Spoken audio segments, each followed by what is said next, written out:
আজকে মগো ঘরে আসায় আছে না একজন, হ্যাঁ আবার বানাইতে আছে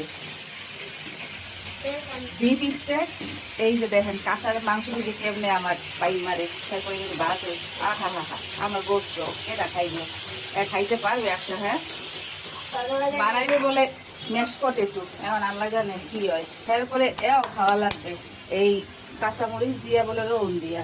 তারপরে মগো ঘরের আর কমেন্ট করার লোক, রিভিউ দেয় আবার মাঝে মাঝে মগো। ওই আশা, তুমি কিছু কইতে চাও? বানাচ্ছি beef stake and mash potato. তো দেখা যাক, আগেও একবার বানাইছি, এটা লাইফের সেকেন্ড টাইম বানাচ্ছি। তো দেখা যাক কি হয়। আব্বু দাদু আয়ান কিরকম রিভিউ দেয়, তাদেরটা আমার কাছে ম্যাটার করে না, আমার কাছে আমার ভাইয়ের রিভিউটা অনেক বেশি ম্যাটার করে। বাট আমার কোনো আলাদা কোনো পরিচয় নাই, আমি যে আয়ানের বোন এটাই আমার সব থেকে বড় পরিচয়। বেশি বেশি লাইক করবেন, শেয়ার করবেন।